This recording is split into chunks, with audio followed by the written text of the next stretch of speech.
Maslow hierarchy सब लोगों ने पढ़ी हुई है, गो मैं उससे एग्री नहीं करता। मुसलमान के लिए सबसे पहले सेल्फ रिस्पेक्ट है, उसके बाद कुछ और है। लेकिन मैस्लो ये कहता है कि एक नीड जब तक सेटिस्फाई नहीं होती तब तक आप दूसरी नीड के बारे में सोचते भी नहीं हो। टू सम एक्सटेंट ठीक है, ह्यूमन नेचर है। सबसे पहले रोटी चाहिए आपको, पानी चाहिए, हवा चाहिए, सेक्स चाहिए, उसके बाद आपको चाहिए छत चाहिए। छत जाने के बाद फिर आप चाहते हैं कि अब दोस्तियाँ हों, फिर आप कहते हैं सेल्फ रिस्पेक्ट है, फिर आप कहते हैं सेल्फ एक्चुअलाइजेशन आ जाए। ये टू सम एक्सटेंट ठीक है, यही नीड आपके बिहेवियर को वो कर रही होती हैं। ये पर्सन टू पर्सन चेंज हो रहा होता है। लेकिन हम जब जनरलाइज बात करते हैं ना, तो हम बात करते हैं 51 एंड 49 की।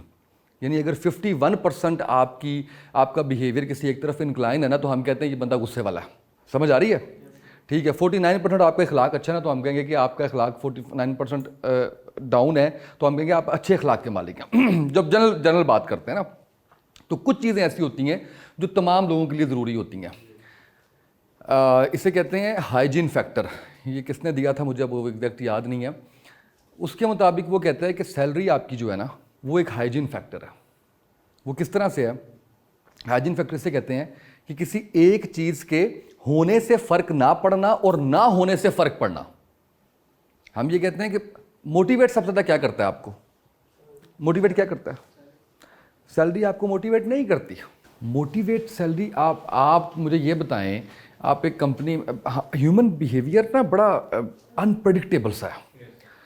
यानी आप ये देखें कि आपके पास अगर अल्लाह ना करे, खुदा न खास्ता नौकरी नहीं है ना, तो आप स्वीपर से भी यूँ करके मिलेंगे, दुआ भी करेंगे, दवा भी करेंगे, लोगों को फ़ोन भी कर रहे होंगे। सबसे पहले अपने बिहेवियर को ठीक करेंगे, अपनी चीज़ों को ठीक करेंगे, कोई गुनाह ना कर लें, माँ बाप के साथ टाइम होता या नहीं होता, ऑनेस्टली ये वाली चीज़, ठीक है। और जैसे ही आपको नौकरी मिलती है, आप आहिस्ता आहिस्ता आहिस्ता उस चीज़ से निकलना शुरू हो जाते हैं। आप वैसे ही मतलब आप, क्योंकि एक चीज़ बड़ी ख़तरनाक होती है कंपनीज़ के लिए, एम्प्लॉयज़ के लिए भी और एम्प्लॉयर्स के लिए भी।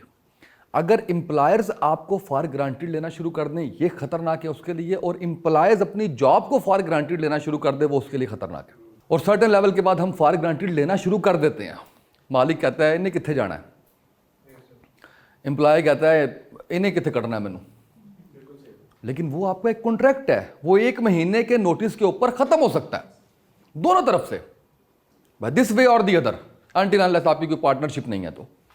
तो आपको जो मैं बिहेवियर की बात, अब असल पॉइंट जो शुरू हुआ था वो सैलरी से शुरू हुआ था कि सैलरी मोटिवेट नहीं करती। आपको जॉब चाहिए, आपको जॉब मिल गई, जैसे ही आपका बिहेवियर रिवर्स हुआ वैसे ही आपने फॉर ग्रांटेड लिया इस चीज़ को कि मैं काम कर रहा हूँ, मैं अपनी ज़िंदगी के, अपनी जवानी के 8 घंटे इस इदारे को दे रहा हूँ, मेरे पे एहसान कर रहे हैं, मुझे सैलरी दे के। मोटिवेट नहीं करती। मोटिवेट करती है recognition, appreciation, employee of the month, employee of the quarter, employee of the year. ये चीज़ें आपको मोटिवेट करती हैं। सैलरी तो आप कहते हैं मेरा राइट है, ये किस बात का मुझे कह रहे हैं कि सैलरी दी है। हाइजीन फैक्टर, आपका सवाल हो जाएगा, ड्रेस सुने। हाइजीन फैक्टर, एक चीज़ के होने से फर्क ना पड़ना, ना होने से फर्क ना। सैलरी नहीं मिलेगी तो आप डीमोटिवेट होंगे। पॉइंट समझ आए? अगर सैलरी नहीं मिल रही, लेट मिल रही है या नहीं मिल रही, तो आप डीमोटिवेट होंगे। ये दो अलग चीज़ें हैं। सैलरी मोटिवेट नहीं करती, सैलरी ना मिलना डीमोटिवेट कर देती है। ये सारी पॉलिसीज जो होती है ना, ये थोड़ा थोड़ा अपना रोल प्ले कर रही होती हैं। अच्छा मुझे ये बताएं, एक कंपनी है वो सारे बेनिफिट्स दे रही है, अप टू द मार्क आपको सारी चीज़ें दे रही है, क्या वहां पे टर्नओवर नहीं है, एम्प्लॉय टर्नओवर नहीं है वहां पे? क्यों? अब इन सब चीज़ों से ज़्यादा जो आपको एक पॉइंट मिलता है ना, आप अक्सर लोगों को सुनेंगे जो एक कंपनी के अंदर काम कर रहे हैं और उनको पता है कि कहीं और मुझे जॉब मिल जानी है, मुझे कहेंगे ज़हनी सुकून होना चाहिए, मुझे यार यहाँ पे ना मेंटल स्ट्रेस है बहुत ज़्यादा, मुझे ना 10,000 कम पे मिल जाए मैं कर लूँगा, मुझे 20,000 30,000 जो सैलरी की रेशो के मुझे कम पे मिल जाए मैं नौकरी कर लूँगा, यहाँ नहीं काम करना। होता है या नहीं होता? सबसे ज़्यादा खतरनाक चीज़ जो है ना वो ये है कि जब आपका ऑफिस जाने को दिल ना करे, घबराहट हो, सफोकेशन हो, यार कल फिर इसे दफ्तर जाना है, ये सबसे खतरनाक। ये वो समझे उस कंपनी का डाउनफॉल शुरू हो गया, क्योंकि कंपनी बजाते खुद ये बिल्डिंग, लैंड, इक्विपमेंट ये नहीं है, कंपनी एम्प्लॉयज हैं जिसने चलाना है। ये बिल्डिंग यहाँ खड़ी रहेगी, इस बिल्डिंग के अंदर कोई एक्टिविटी नहीं होगी अगर यहाँ पे रिसोर्सेज, ह्यूमन रिसोर्सेज नहीं होंगे, ह्यूमन कैपिटल नहीं होगा यहाँ पे। ये कैमरा लगा रहेगा, ये सारी चीज़ें यहाँ पड़ी रहेंगी, इसका कोई फ़ायदा नहीं। जितनी मर्जी बड़ी बिल्डिंग्स खड़ी कर लें, जितनी बड़ी अच्छी मशीनरी लें, जितना मर्जी अच्छा आप जो है वो गाड़ियाँ दे दें लोगों को, जब तक लोग सेटिस्फाई नहीं है। इन्वायरमेंट क्या होता है? देखें, एम्प्लॉयज़ होते हैं आपके दो तरह के, एक होता है परफार्मर और एक होता है नॉन परफार्मर। नॉन परफार्मर को वक्त देना चाहिए, मेरे मुताबिक अप टू 3 ईयर्स आपको टाइम देना चाहिए, इतना आपको टाइम देना चाहिए। वो उसको देखते हुए, एक तो होता है ना बिल्कुल ही आप देखें कि बिल्कुल नहीं चल रहा, वो तो ठीक है, आप प्रोबेशन में ही फैसला कर दें। अब ये भी पॉलिसी है ना प्रोबेशन की, ये लॉ की तरफ से पॉलिसी है। अब 3 माह किस लिए होते हैं? 3 माह इसीलिए होते हैं कि आप दोनों एक दूसरे को कैलकुलेट कर सकें, अगर नहीं तो फर्दर 3 माह एक्सटेंड कर दें, लेकिन आपने विद इन 6 मंथ्स उसका डिसाइड करना होता है, क्योंकि 9 मंथ के बाद वो परमानेंट एम्प्लॉय हो जाता है, साल बाद नहीं, 9 माह के बाद, पहला 3 माह उसके अंदर ऐड होते हैं। अच्छा, इसी तरह से आप जो है जब एम्प्लॉयज़ जो होते हैं उनको, ये पॉलिसी है, पॉलिसी का हिस्सा है ये वाली बात अब आपकी, कि आप कैलकुलेट कर लें उस सारी चीज़ को। तो ये जो कैलकुलेशंस हैं, ये सारी चीज़ें हैं, ये क्यों की जाती हैं? एम्प्लॉयज़ को रिटेन करने के लिए, रखने के लिए। एम्प्लॉयज़ रिटेन करने के लिए जो बेनिफिट्स हैं वो अपना अपना रोल हर जगह पे प्ले कर रहे होते हैं। यानी जो बात आप कर रहे हैं कि आपकी जो ग्रेजुटी है, आपको जो प्रोविडेंट फंड है, आपकी जो पेंशन है, आपको गाड़ी दी हुई है कंपनी ने, आपको आजकल लोगों की प्रेफरेंस पता क्या है? अच्छी अच्छी कंपनीज के एचआर हेड जिनसे मेरी बात होती है वो कहते हैं कि ऐसी कंपनी में अब जाना है जहाँ पे फ्यूल मिलता हो। 30,000 रुपया लग रहा है घर से दफ्तर जाने का, दफ्तर से घर आने का, तो हमारी सैलरी तो नीचे चली गई। अब प्रेफरेंसेस आपकी जो है वो चेंज होती हैं। Human behaviour person to person vary करता है। आपकी जो ज़रूरत है हो सकता है इनकी ना हो, इनकी जो ज़रूरत है हो सकता है आपकी ना हो, वो डिफरेंट होता है। वो जो मैं जनरलाइज करने की बात की थी, वो मैंने इसी सिनेरियो में बात की थी कि हम 50% देखते हैं, 51% देखते हैं कि 51% लोग इस बात से सेटिस्फाई हो रहे हैं कि इस कंपनी का बिहेवियर, इस कंपनी के अंदर उनको वेटेज दी जा रही है। शाबाश बड़ा काम कर जाती है। किसी को आप शाबाश देते हैं, ये बहुत शानदार काम कर जाता है, अप्रिशिएट करते हैं। आप करके देखें, अगर आपने कभी नहीं किया, आपका भी सबऑर्डिनेट स्टाफ होगा, आप करके देखें। मेरी टीम बैठी हुई है यहाँ पे, मैं ये सबको पता है, दो चीज़ें मेरे डिपार्टमेंट के बारे में सबको पता है कि मेरे डिपार्टमेंट के अंदर अल्हम्दुलिल्लाह कभी किसी का रेफ़र किया हुआ बंदा नहीं आता। मेरिट पे हायरिंग होनी है, जिसने आना है उसने मेरिट पे आना है। एक हमारा जो भी पोर्टल है उस पर ऐड जाएगा, उस पर वो आएगा। उसके बाद गलती हुई है मेरी टीम से, उसने मेरे पास आना है, ये उनको बताया गया, मेरे पास आना है, उन्होंने आके मुझे बताना है कि जी गलती हो गई है। मैं अब इनके साथ बंद कमरे के अंदर जो मर्जी करूँ वो इनका और मेरा है। पूरी कंपनी में कोई बंदा इनको कुछ नहीं कहेगा, मैं फेस करूँगा ना, मैं जाऊँगा, जो भी मेरी रिपोर्टिंग अथॉरिटी है उसके बाद मैं जाऊँगा, जी ये मेरी गलती है, टीम की नहीं है, मेरी रिस्पॉन्सिबिलिटी। मेरा काम क्या है? मैनेजर का काम क्या है? उसने टीम मैनेज करना है। अगर टीम की गलती है तो वो रिस्पॉन्सिबल है। आप अपने रिसोर्स कब लूज करते हो? जब आप जी सर है मुंडा सी मेरा, इन्हें काम खराब कर देता। कोई क्यों रहेगा आपके पास? क्यों आपके साथ काम करेगा? ह्यूमन एरर का एलिमेंट हर जगह पे मौजूद होता है और क्वेश्चन आपने देना होता है। आप उसको मिनिमाइज कर सकते हो, आप उसे खत्म नहीं कर सकते किसी सूरत। अच्छा जी, आपने इसको डिजाइन कैसे करना है? सबसे पहले आपने पॉलिसी इनिशिएट करनी है। इनिशिएट जब पहले भी हमने बात की है कि इनिशिएट या तो मैं करूंगा एचआर, या आपका जो डिपार्टमेंटल हेड है वो इसको इनिशिएट कर लेगा, या कुछ नंबर ऑफ एम्प्लॉयज़ इसके ऊपर बात करते हैं, वो अपने एचओडी से बात करते हैं, जी इस पर कोई पॉलिसी बनवा दें, हमें समझ नहीं आ रही कि हमें ऐसी सिचुएशन का सामना करना पड़े तो हमने किस तरह से इसके ऊपर बिहेव करना है या किस तरह से रिस्पॉन्ड करना है हमने। तो आपकी इनिशिएट होगी पॉलिसी सबसे पहले। उसके बाद आपने क्या करना है कि आपने पॉलिसी को टॉप मैनेजमेंट को रिकमेंड करना है, और टॉप मैनेजमेंट को रिकमेंड करने के बाद आपने उसके ऊपर डिस्कशंस करनी है। ऑल कंसर्न से मुराद क्या है? उस पॉलिसी के अंडर आते हुए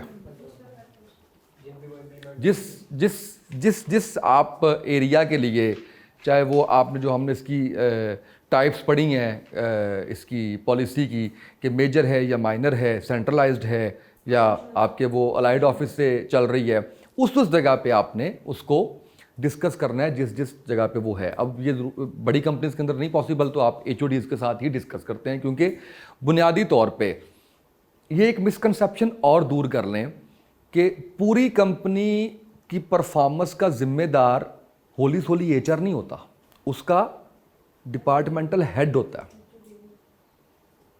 उस डिपार्टमेंटल हेड को आपने करना क्या होता है कि उस डिपार्टमेंटल हेड ने उसके इंक्रीमेंट की एक मुख्तलिफ कंपनीज के अंदर मुख्तलिफ पॉलिसीज़ हैं इंक्रीमेंट की, मुख्तलिफ उसके अप्रेजल के वो भी हैं। आपने क्या करना होता है कि आपने उस एचओडी के साथ अपनी कम्युनिकेशन बढ़ानी होती है। यानी उनको अगर ह्यूमन रिसोर्स चाहिए तो आपकी उनके साथ कम्युनिकेशन बढ़ जाएगी, उन्होंने अगर फायरिंग करनी है, किसी को फायर करना है तो आपकी कम्युनिकेशन, आप तो सिर्फ हेल्पिंग हैंड है उसके अंदर। आपने देखिए स्टैंडर्ड बना दिया हर चीज़ का। स्टैंडर्ड क्या है? पॉलिसी स्टैंडर्ड है ना। आपने पॉलिसी जब बना दी उनके साथ मिलके तो आप उसके कस्टोडियन हो गए। फिर आपने उस पर पैरा देना है कि ये पॉलिसी वायलेट तो नहीं हो रही। यानी ये मिसकंसेप्शन है ना कंपनीज के अंदर के जी एचआर सबका जो है वो उसका है।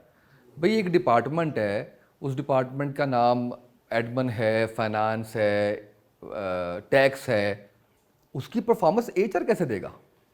दे सकता है? उसका एचओडी देगा। एचआर अपने डिपार्टमेंट की परफॉर्मेंस देगा, उसको कैलकुलेट करेगा। ये कुछ जगहों पे होता है कि एचआर वाले खुद भी जाके इंटरवीन कर रहे होते हैं कि हाँ जी हम देखते हैं, हम करते हैं। तो आपका ये काम नहीं है। आपने सिर्फ पॉलिसी बनानी है, उस पॉलिसी को आपने इंप्लीमेंट करना है। राइट डाउन करें पॉलिसी को, एक्सप्लेन करें, डिस्कस करें, प्रपोज करें ऑर्गेनाइजेशन के मेंबर्स को। मेंबर्स अगेन वही होंगे जो कंसर्न्ड वन है। अडॉप्ट करें, लॉन्च करें, कम्युनिकेट करें तमाम लेवल्स पे, एडमिनिस्ट्रेट करें तमाम लेवल पे, इनिशिएट करें फॉलो अप एक्शंस को। अब ये फॉलो अप एक्शंस क्या है? ये बड़ा इंपॉर्टेंट पॉइंट है। इवेलुएटिंग इट, इवेलुएट करें। ये फॉलो अप पे वापस आता हूं। इवेलुएट करें आप, ठीक है। इवेलुएट करने के बाद रीफॉर्मुलेशन ऑफ पॉलिसी। ये एग्जांपल है, इसको कोई भी डिस्कस कर लेंगे हम। समझ आ रही है बात या नहीं?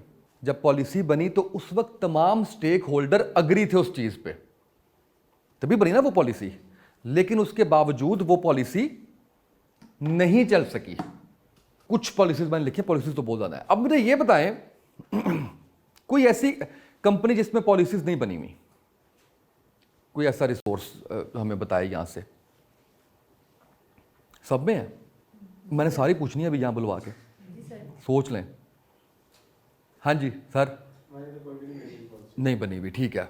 और है लेकिन इम्प्लीमेंटेड नहीं है। इस पॉइंट पे मैंने था एक चीज तो ये है कि आप फॉलो अप नहीं ले रहे।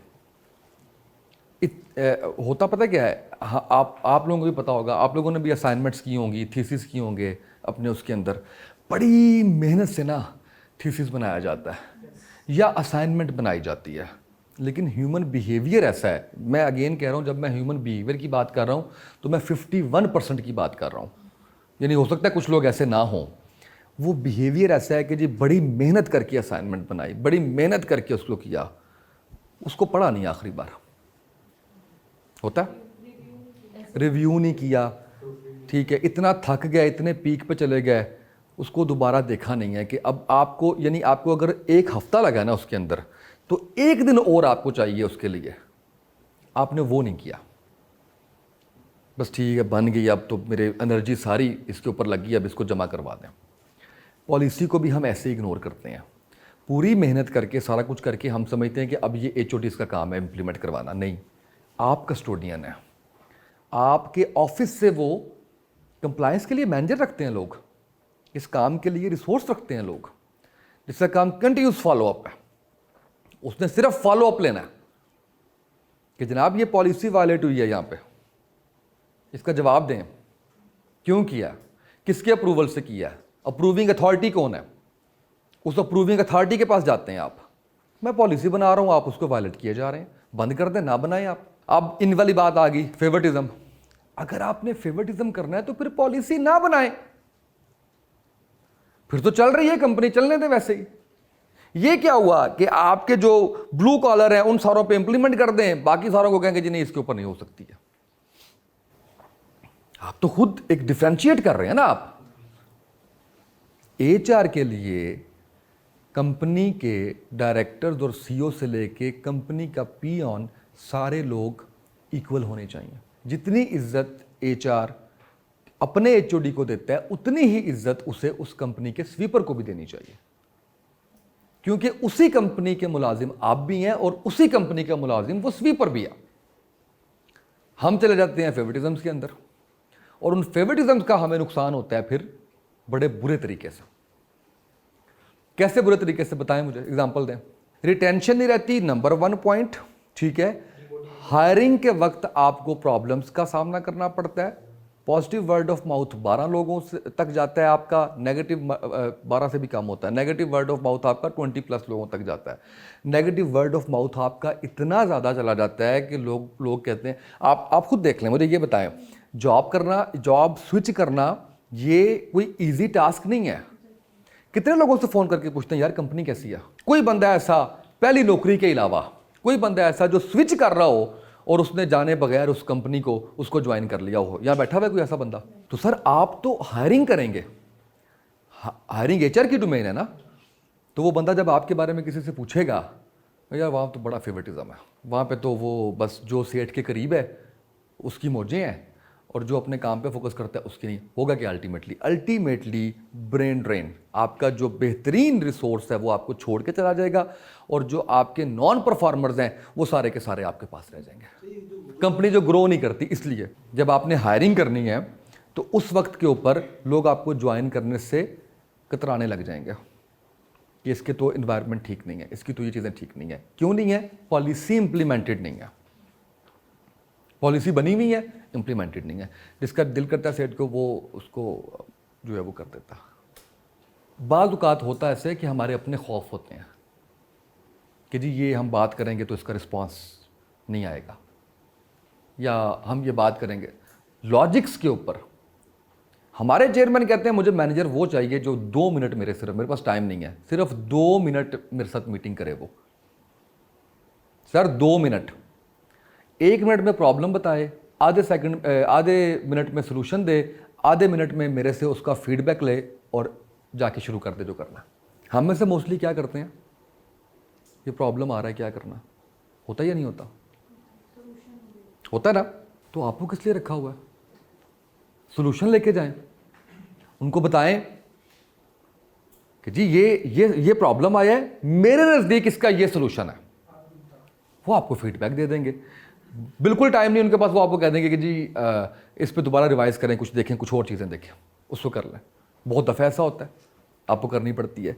सिर्फ अपने उस कंफर्ट जोन से बाहर आ जाएं, जिस कंफर्ट जोन के अंदर आप लोग हैं। मैं एक कंपनी के अंदर होता ये था कि उस कंपनी के जो मालिकान हैं वो कह रहे हैं कि जी ये हायर कर लें, आप बंदा हायर कर लें।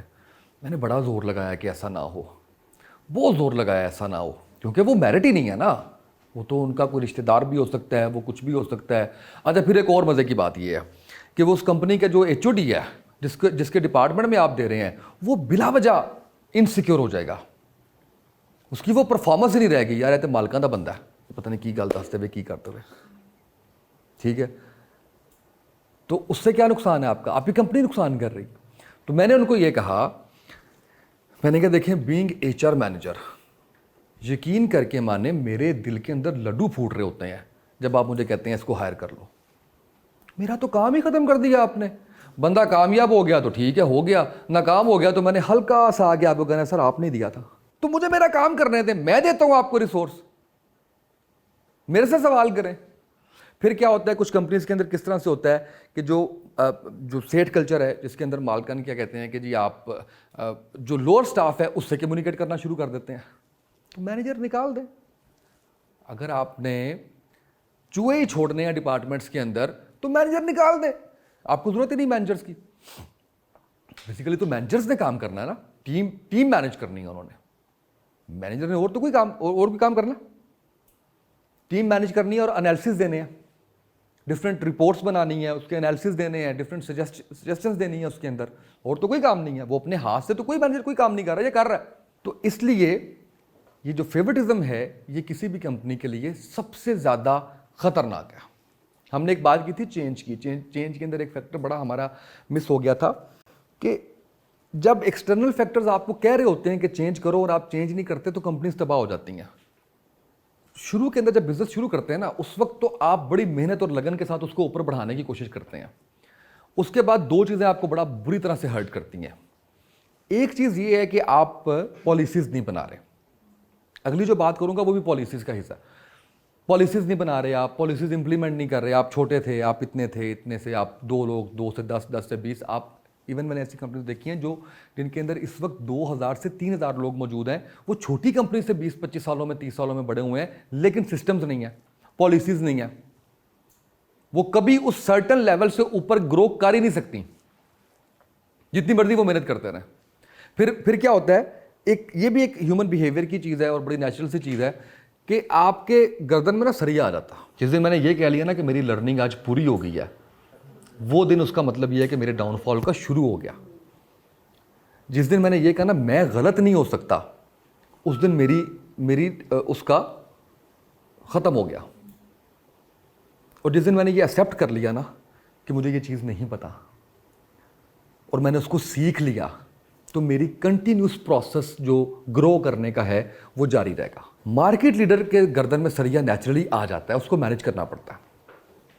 पैसे भी आ रहे होते हैं, ब्रांड नेम भी बहुत बड़ा होता है। अब नोकिया से बड़ा ब्रांड नेम रहा है कोई? 10 साल मार्केट पे राज किया, ऐसे ही है। यानी आप ये देखें कि सैमसंग के फ़ोन को लोग ये कहा करते थे ऐसे थले डिग जाएगा तो टूट जाएगा। आईफोन का एक माइंडसेट ये था, ये महंगा है। नोकिया के पास एंड्रॉयड आया, एंड्रॉयड ने कहा कि कर लेते हैं, जॉइंट वेंचर कर लेते हैं, ये मैंने सॉफ्टवेयर है मेरा, ये इसको लॉन्च करें आप। मैं लॉन्च करूं? मैं तो नोकिया हूं, मैं फैसला करूंगा मार्केट में क्या चलेगा। चेंज नहीं किया उसने, उसको फैक्टर्स बता रहे थे चेंज होना है, उसने चेंज नहीं किया। सैमसंग ने कहा बिस्मिल्लाह आए। एक रफ सा अंदाज़ा ये है कि जितने पैसे 10 सालों में नोकिया ने कमाए, सैमसंग ने 2 सालों में कमा लिए, और फिर 2 सालों में जितने सैमसंग ने कमाए 1 साल में आईफोन ने कमा लिए, एप्पल ने कमा लिए। कोडैक के साथ क्या हुआ था, बड़ा केस उसका। कोडैक कैमरा याद है किसी को? क्या होता था, एक रील होती थी उसके अंदर, ठीक है, वो 200 की मिलती थी शायद उस ज़माने में, शायद इससे भी सस्ती थी, मुझे याद नहीं है। कुछ 24 तस्वीरों वाली भी होती थी, 32 वाली भी होती थी। वो रील उसके अंदर जाते थे, तस्वीर बनाते थे। जो लोग छोटे शहरों से, उनको पता है, फोटोग्राफर के पास जाते थे, वो कहते थे अगले हफ्ते आना, लाहौर जाऊँगा, वहाँ से जाके आपको डेवलप करवा के जो है वो आप तस्वीरें फिर आपको मिला करती थी।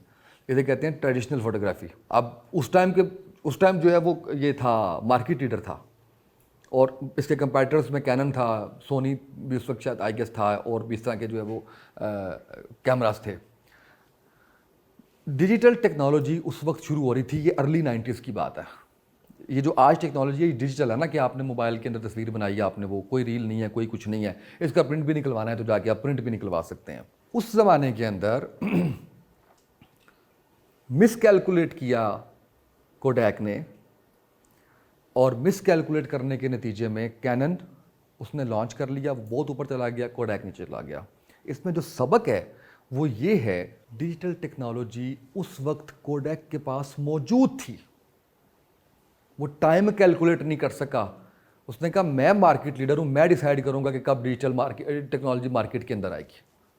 उसके सीईओ ने 10 साल बाद माफ़ी मांगी रोते हुए, रिज़ाइन कर दिया उसने, ख़त्म हो गई कोडैक, बुरे हालात। उसने आके माफ़ी मांगी। Getting my point? तो सर ये वो फैक्टर्स हैं जिसको आपने बड़ा कीनली ऑब्जर्व करके अपनी कंपनी के अंदर उसके अकॉर्डिंग पॉलिसीज़ बनानी है आपने। एक है इंसेंटिव और एक है बोनस। इंसेंटिव आपका जो होता है वो सेल्स के ऊपर मोस्टली वो होता है, वो सेल्स पे होता है। वो आपको एक टारगेट दे दिया जाता है, वो टारगेट 3 माह का भी हो सकता है, वो 6 माह का भी हो सकता है, 9 माह का भी हो सकता है, 1 साल का भी हो सकता है, मैक्सिमम 1 साल तक, मिनिमम 3 माह का, मिनिमम वन मंथ का भी हो सकता है। ठीक है, होता क्या है उसमें आप बताते हैं कि इतने नंबर ऑफ यूनिट्स आपने सेल करने हैं, और उसके ऊपर आपकी कॉस्टिंग टीम बैठती है, वो कॉस्ट निकालती है उसकी, आप प्रॉफिट निकालते हैं उसका, उस प्रॉफिट में से आप कहते हैं कि जी इतना मैं समझता हूं कि मेरे एम्प्लॉयज़ को जाना चाहिए। उसकी एक अमाउंट आप बना लेते हैं। आप ये नहीं बताते अपने एम्प्लॉयज़ को कि इतने परसेंटेज ऑफ प्रॉफिट मैं दूंगा। आप उसको जब कैलकुलेशंस कर रहे होते हैं तो आप कहते हैं कि अच्छा मुझे इसके अंदर से 1 लाख रुपया बच रहा है, तो 20,000 आपका इंसेंटिव होगा। बोनस नहीं, इंसेंटिव जो है वो आपका पर यूनिट पे होता है ना, कि वो आपने कितना, वो आप एक टारगेट, फिर आप 3 माह का, 6 माह का, साल का कुछ भी आप उसके ऊपर कर लेते हैं, और आप वो इंसेंटिव उसका वो आप एक पॉलिसी दे देते हैं। क्या होता है, एम्प्लॉयज मोटिवेट होते हैं, ज़्यादा काम करते हैं, ज़्यादा सेल्स करते हैं।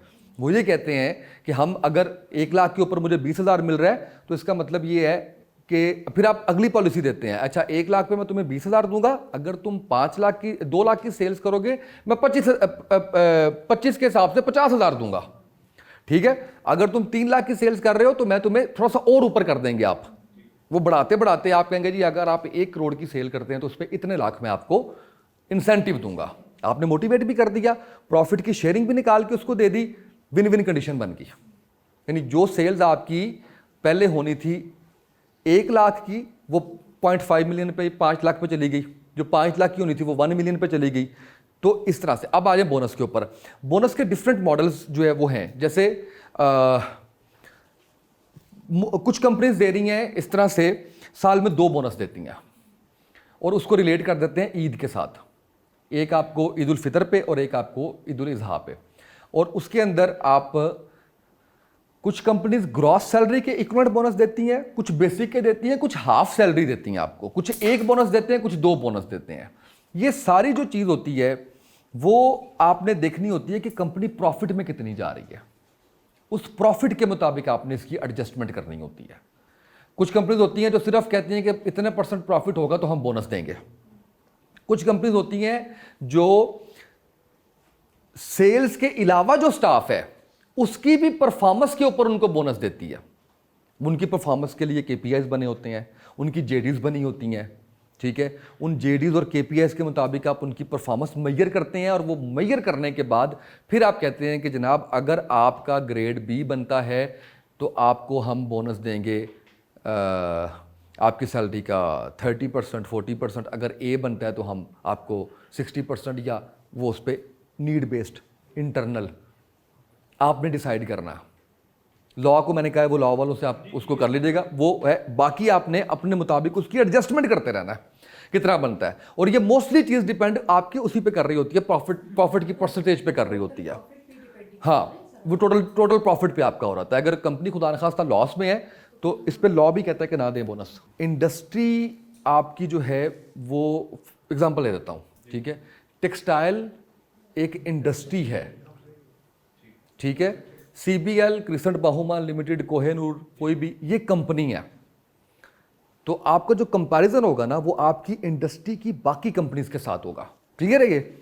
तो ये जो आप बेनिफिट्स की बात करते हो, सबसे पहले तो आपको अपनी इंडस्ट्री का कंपैरिजन करना चाहिए और ये HR के लोगों को भी ये करना ही HR के लोगों ने होता है। वो कंपैरिजन पहले करें आप। ये जो रिटेंशन का प्रॉब्लम है ना ये आपका इससे एड्रेस होगा, यानी जो आपकी इंडस्ट्री आपकी बेनिफिट्स ऑफर कर रही है कमो बेश वही आपको बेनिफिट्स ऑफर करने पड़ेंगे, अदरवाइज क्यों कोई रिसोर्स आपके पास रहेगा अपने कंपेटिटर्स के साथ, लेकिन अपनी इंडस्ट्री के कंपेटिटर्स के साथ उसका पहले कंपैरिजन करें, वो कंपैरिजन लें और अपने आप को उनके, अगर तो आप उनसे ऊपर जाएंगे तो फिर आपको अच्छा रिसोर्स मिलेगा, लोग आपको ज्वाइन करना चाहेंगे, और अगर आप उनके एवरेज रहेंगे तो फिर आप उन्हीं के लेवल पे ग्रो करते रहेंगे। तो ये कंपैरिजन बहुत ज़रूरी है आपकी इंडस्ट्री के बाकी उसके साथ। ये जो आप बात करें ना कि इससे मोटिवेट रहेंगे या नहीं रहेंगे, देखिए आपको लोग क्यों छोड़ के जाते हैं, आपको लोग इसलिए छोड़ के जाते हैं कि उनको अच्छे पैकेज की ऑफर आ जाती है। क्यों आती है अच्छे पैकेज की ऑफर, क्यों दे रहे हैं कम? देखिए हायरिंग की एक कॉस्ट होती है, ऐसे तो नहीं है कि बंदा रख लिया, एक रिसोर्स है, उस रिसोर्स की अपनी एक सैलरी है, उस रिसोर्स ने इस कंपनी के लैंड एंड इक्विपमेंट यूज़ करके जॉब ऐड देना है, इंटरव्यू स्केड्यूल करना है, उसके HR हेड ने उसका इंटरव्यू करना है, उसकी सिलेक्शन करनी है, उसकी डॉक्यूमेंटेशन करनी है, और अगर वो फ्रेश है या अगर वो एक्सपीरियंस्ड भी है, देखिए एक्सपीरियंस्ड बंदा भी ये नहीं है कि पहले दिन आ जाएगा, 10 साल का एक्सपीरियंस भी है तो ये नहीं है कि पहले दिन एक सीट पे आके वो सारा कुछ टेकअप कर लेगा, उसको टाइम चाहिए होगा, सिस्टम समझने में, उसमें जेलिन होने में उसको टाइम लगेगा। जब आ जाएगा, आने के बाद क्या होगा कि अगर वो छोड़ जाता है 6 माह बाद, सारे 6 माह की पूरी कॉस्ट निकाल के तो देखें एक दफ़ा। यानी हम जो ये कह देते हैं ना कि ठीक है वो ऑफ़र आ गई, जाने दो, ठीक है जाने दो, वो उसको तो आ गई ऑफ़र, वो तो अच्छे पैसों पे चला गया, नुकसान किसका हुआ? नुकसान आपका हुआ, आपकी कंपनी का हुआ। तो वो गया क्यों? वो गया इसलिए कि आपके कंपैटिटर ने उसको ज़्यादा पैसों पे उठा लिया, आप क्यों नहीं दे रहे उतने पैसे? अब एक और बात है, अब एक और चीज़ है, सर वो भी तो सेल्स ही करवाएगा, उसकी कंपनी में जाके सेल्स अच्छी हो जाएगी, प्रोडक्ट सेम है, आप भी मार्कर बना रहे हैं, ज्यादा दे रहे हैं इसलिए वहां क्यों? ये चीज हम देंगे तो हमारे पास ये कह रहा हूं। नहीं, उन्होंने बात और की, उन्होंने कहा सेल्स का आप कह रहे हैं ना, सेल्स काम है तो उसने वहां पे भी जाके सेल्स करनी है ना। नहीं अच्छा, मैं आपने सेल्स की बात की है ना, अगर बंदा सेल्स का नहीं है तो भी तो उसने ऑपरेशंस तो वही करने हैं ना सारे, तो वो ऑपरेशन कुछ चेंज तो नहीं हो जाएंगे, उसने वही काम कर रहा है जिस पे वो गया। और सेल्स वाला तो सिंपल है, सेल्स वाले को तो, और सेल्स वाला तो सबसे आसान जो आपकी मेजरमेंट है वो सेल्स की है, नंबर्स है, नंबर्स है ना। 1 लाख, 2 लाख, 10 लाख, 20 लाख, करोड़, 2 करोड़, 10 करोड़, 50 करोड़, 1 अरब, नंबर्स हैं। कितने यूनिट सेल किए हैं इसके, 1 अरब कर दिए, 1 करोड़ कर दिए, इतने कर दिए, सिंपल सी बात है। अच्छा वैसे बाय द वे ये बताएं, सेल्स को किसमें आप कैलकुलेट करते हैं? सेल्स को किसमें कैलकुलेट करते हैं? पैसों में करते हैं? हाँ हाँ, है ना, हो कि वो लीटरों की तरह वो उसको भी उसमें कर रहे हो। सेल्स भी जो है ना वो ये होना है कि ऐसा नहीं है कि जी अच्छा हिस्सा, क्योंकि कंपैरिजन करते हुए ये नहीं कहना कि जी 2021 में मैंने 1 करोड़ की सेल की है, 2022 में मैंने 1.5 करोड़ की सेल किया, इसमें क्या फर्क है? ये बात अच्छी लगती है सुन के? नहीं, क्यों? उससे क्वांटिटी बतानी है आपने। मैंने जी 1 लाख यूनिट सेल किया था 2021 में, और 2022 में मैंने 2 लाख यूनिट सेल किया। तो कैलकुलेशंस इसमें नहीं जाना आपने कि वो नंबर्स के ऊपर जो है वो आ जाए। एनुअल इंक्रीमेंट कितना होना चाहिए सर? सब एनुअल इंक्रीमेंट आपका मिनिमम इन्फ्लेशन होनी चाहिए, मिनिमम इन्फ्लेशन होनी चाहिए आपकी, मिनिमम इन्फ्लेशन आपका इंक्रीमेंट होना चाहिए। वैसे उसे इंक्रीमेंट नहीं कहते, उसे इन्फ्लेशन ही कहते हैं। बुनियादी तौर पे इन्फ्लेशन प्लस इंक्रीमेंट आपका जो है वो इंक्रीमेंट के अंदर आता है। इस दफ़ा गवर्नमेंट ने 13.8 डिक्लेयर किया, 13.8 तो मिनिमम है जो आपको अपनी कंपनी को देना चाहिए, ये हुकूमत कह रही है। लेकिन आप मेरे साथ बैठ जाएं, मैं आपको साबित कर दूंगा कि इस वक्त जो सूरत हाल है उसके मुताबिक आप 70% पे खड़े हुए हैं। पिछले 4 साल में अगर 4 साल पहले आप 2 लाख रुपया महीने का कमा रहे थे तो इस वक्त सर आप सिर्फ 70,000 रुपया कमा रहे हैं।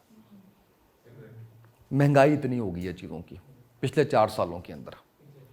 तो इसका बड़ा सिंपल सा फार्मूला है, कॉस्टिंग में डालें। चीज़ें महंगी हो रही हैं, आप भी करें, करनी है आपने, उसमें इंक्रीमेंट भी डाल दें, सारा कुछ करते हैं ना। कॉस्टिंग के अंदर हर चीज़ डालते हैं या नहीं डालते? फ्यूल डाल रहे हैं, ठीक है, तो इंक्रीमेंट क्यों नहीं डालते? देखिए जब हर चीज़ महंगी हो रही है, या तो ये होना कि आप कहें जी मैंने प्रोडक्ट महंगी नहीं करनी, आपने करनी ही करनी है। प्रोडक्ट है या सर्विसेज हैं, आपने महंगी करनी ही करनी है या नहीं करनी, सर्वाइवल ही नहीं है, तो उसमें इंक्रीमेंट क्यों नहीं डाला जा सकता? अगर आप इन्फ्लेशन भी नहीं दे रहे, इन्फ्लेशन भी अगर आप नहीं दे रहे तो आप देख लें कि आपका एम्प्लॉय कहाँ पे खड़ा होगा। और इन्फ्लेशन भी हम वो कह रहे हैं जो गवर्नमेंट ने अनाउंस किया हुआ। आपकी एम्प्लॉयमेंट की कैटेगरीज है ना, एक आपकी कॉन्ट्रैक्ट है, एक आपकी परमानेंट है, एक आपकी पोस्ट प्रोबेशन बदली और अप्रेंटिसशिप है, ठीक है, तो वो उसी के अंदर आएगा, कॉन्ट्रैक्ट के अंदर आएगा आपका। अच्छा कॉन्ट्रैक्ट में आपको फायदा मिल जाता है ना, कॉन्ट्रैक्ट में आपको फायदा मिलता है, बेनिफिट्स निकालते हैं। बेनिफिट्स कितने 11 माह के बाद कितने आपके जो है वो बेनिफिट्स तो नहीं बनेंगे ना, वो तो आपने अगर 2 साल पे ग्रेजुएटी दे रहे हैं आप, वो तो नहीं मिलेगा उसको। लेकिन एक बात मैं ज़रूर कहूँगा इस सारी चीज़ों के अंदर कि मैं बहुत इस फेवर के अंदर हूँ कि एम्प्लॉयज़ को सारे बेनिफिट्स मिलने चाहिए, सारा कुछ होना चाहिए। लेकिन जो एम्प्लॉयज़ की तरफ से प्रॉब्लम आता है एचआर वालों को, वो सबसे बड़ा यही होता है रिटेंशन का। आप सारा कुछ दे भी रहे हैं फिर भी रिटेन आप वो नहीं हो रहे। यानी आप खुद भी आप अगर अपने आप को एम्प्लॉय की जगह पर रख के देखें तो एक कंपनी जिसमें आप 2 साल 3 साल गुजारा है और ग्रोथ भी हो रही है, वो जो आपका पॉइंट था ग्रोथ वाला, ग्रोथ भी हो रही है, तो आप क्यों चेंज कर रहे हैं? नई कंपनी में आपने नए सिरे से शुरू करना है, ज़ीरो से स्टार्ट होगा। तमाम एम्प्लॉयज़ के साथ आप दोबारा से आपकी लाइजनिंग होगी, आपके अगर आप रिपोर्टिंग है उसको चेयरमैन को कंपनी के या सीईओ को, उसके साथ उसको आपका नहीं, अभी तो आपको उनका पता है, उनको आपका पता है, सारी चीज़ें क्लियर है आपकी। तो इसलिए ये वैसे ही मैं ये समझता हूँ, अब तो वैसे कहते हैं, पहले होता था कि 4 साल 5 साल 6 साल 8 साल 10 साल, इससे कम होते होते अब तो कोई 2 साल काम कर लेना तो वो कहता है जी मैंने तो बहुत लंबा अर्सा काम किया है किसी कंपनी के अंदर। तो ये नुकसान दोनों के लिए नुकसान होता है।